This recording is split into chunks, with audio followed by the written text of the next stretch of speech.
Hello students of second year girls, आपका जो topic चल रहा था संवेगात्मक परिपक्वता, अति संवेगात्मकता, तो उसी लेक्चर को कंटिन्यू करते हुए अब आपका जो टॉपिक है वो है संवेगात्मक परिपक्वता का विकास। किशोरावस्था में बाल्यावस्था की अपेक्षा अपनी भावनाओं को प्रभावशाली ढंग से समायोजी व्यवहार दिखाने में अधिक सामर्थ्य देखी जाती है, परंतु उनमें निराशा बालकों की अपेक्षा अधिक गहरी होती है। किशोरावस्था में स्वतंत्रता की मांग हमेशा ही बनी रहती है, क्योंकि किशोरावस्था में जो किशोर और किशोरी होते हैं वो सेल्फ डिपेंडेंट होना चाहते हैं। इस कारण उनमें संवेगों का नियंत्रित करने की इच्छा कम देखी जाती है। निर्भर रहने वाले बालकों में संवेगों को नियमित करने की जो इच्छा होती है वो अधिक देखी जाती है। यानी कि अगर उन्हें सेल्फ डिपेंडेंट बनना है तो जो अपने उनके संवेग हैं उनको नियमित करना, उनको नियंत्रित करना, उनकी तीव्रता को कम करने की इच्छा उनमें अधिक देखी जाती है। किशोर संवेगों के साथ उचित समायोजी व्यवहार दिखाने में प्रौढ़ की अपेक्षा कम क्षमता रखते हैं और सामान्यतः उसमें कम रुचि दिखाते हैं। यानी कि समायोजी व्यवहार दिखाने में भी प्रौढ़ की अपेक्षा उनमें कम क्षमता होती है। कि जो प्रौढ़ अवस्था में जो संवेगों पर नियंत्रण होना, उसकी तीव्रता को कम करना और समायोजन करने की भावना होती है वो किशोरावस्था में कम होती है। किशोरावस्था परिवर्तन और परिपक्वता का समय होता है। जो किशोरावस्था की जो आयु होती है उसमें चेंजेस भी होते हैं, परिवर्तन भी होते हैं, यानी कि फिजिकल चेंजेस होते हैं, व्यवहार में परिवर्तन होता है और उनके जो परिपक्वता का समय होता है, मैच्योरिटी का। संवेगात्मक जीवन में इस परिवर्तन में प्राथमिक रूप से परिपक्वता की क्रिया देखी जाती है, जिसमें बचकाने तरीके प्रौढ़ तरीकों में परिवर्तित होते हैं। यानी कि धीरे धीरे उनमें सिंसियरिटी आना, प्रौढ़ तरीके यानी कि व्यस्क की ओर जब वो उन्मुख होते हैं। संवेगात्मक परिपक्वता का आरंभ किशोरावस्था से नहीं होता है, जैसे कि शारीरिक परिपक्वता में होता है। इसका आरंभ उस समय होता है जब बालक विभिन्न उद्दीपन के प्रति विभिन्न अनुक्रिया दिखाते हैं। यह विभिन्नता आनंद की अभिव्यक्ति, क्रोध, भय, जिसमें पहले अभेदित जो आवाजें रहती हैं उनमें आगे चलकर संवेगात्मक परिपक्वता आ जाती है। अच्छी संवेगात्मक परिपक्वता की नींव बाल्यावस्था और शैशवावस्था में ही पड़ जाती है। यानी कि अगर बच्चों को सही गाइडेंस मिले तो जो उनके संवेग हैं उनको पॉजिटिव की तरफ ले जा सकते हैं और वो जो नींव है वो शैशवावस्था और बाल्यावस्था से ही पड़ सकती है।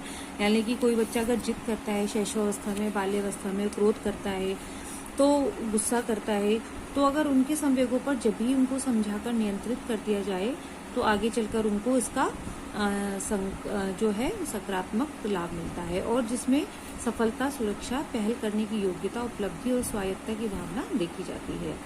इन सफलताओं के साथ जिसमें विकासात्मक अधिकार का दावा करने अधिकतर जो विकासात्मक अधिकार का दावा करने की पूर्ति और अधिक होती है, जो उनके बचकाने प्रतिमान को प्रौढ़ में परिवर्तित कर देती है। पूर्व किशोरावस्था जो होती है विकासात्मक अवस्थाओं में अपूर्ण समायोजन और किशोरावस्था के उन मुख्य विकासात्मक कार्यों को पूरा करने में कठिनाई और मनोवैज्ञानिक गठन की योग्यता को भी कमजोर कर देते हैं। संवेगात्मक परिपक्वता बालक की संपूर्ण मनोवैज्ञानिक वृद्धि का ही एक अंश होती है और यह बौद्धिक वृद्धि में आत्मनिर्भर होकर नहीं चलती। बौद्धिक पहलू जो होते हैं वो प्रकृति और संवेगात्मक परिपक्वता के मार्ग को एक विशेष रंग प्रदान करती है। संवेगात्मक परिपक्वता जो बौद्धिक वृद्धि को प्रभावित करती है। संवेगात्मक परिपक्वता को बढ़ाने वाली स्थितियों को उचित प्राप्ति लड़के और लड़कियों के द्वारा उन्हें विकसित करने के लिए चेतन प्रयत्नों द्वारा ऐसे समझदार प्रौढ़ जो उन्हें प्रेरित करते हैं।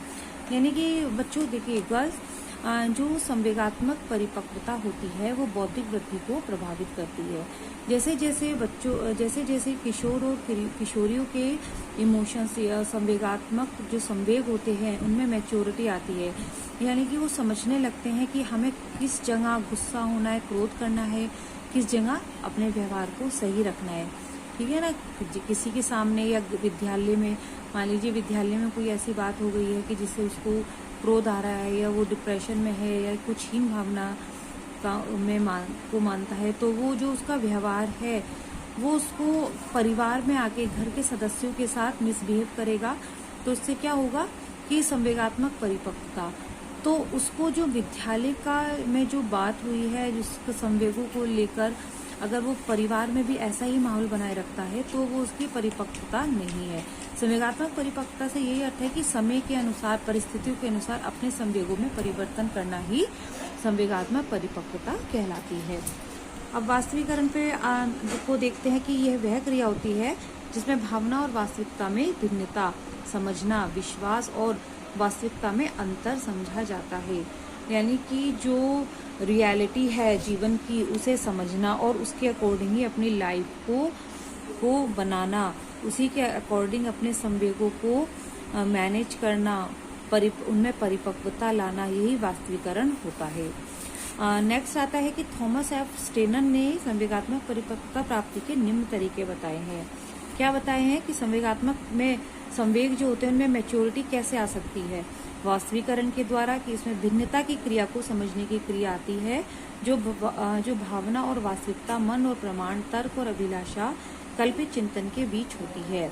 यानी कि वास्तविकरण की किशोर जब ये समझने लगते हैं, किशोर और किशोरी की जीवन की वास्तविकता क्या है, किन किन समस्याओं को जो उन्हें फेस करना है, किन से होकर उन्हें गुजरना है, क्या उनकी जिम्मेदारियां हैं, ठीक है ना। अगर ये उचित ढंग से वो समझ जाते हैं तो संवेगात्मक परिपक्वता की प्राप्ति हो सकती है। सापेक्ष मूल्यों का प्रत्याक्षण, कि अक्सर देखा जाता है कि किशोर अपने चुनाव को दोषपूर्ण प्रत्याक्षण पर आधारित रखते हैं और महत्वपूर्ण को छोड़कर अनुचित विकल्प को महत्व देते हैं। ये अक्सर होता है कि जो हमारे जीवन, जो किशोर और किशोरियों के जीवन में महत्वपूर्ण चीजें होती हैं वो उनको छोड़ देते हैं, या तो गलत गाइडेंस की वजह से, या उनको उचित सलाह नहीं दी जाती है, एडवाइस नहीं मिलती है, ठीक है ना, या गलत संगति के कारण।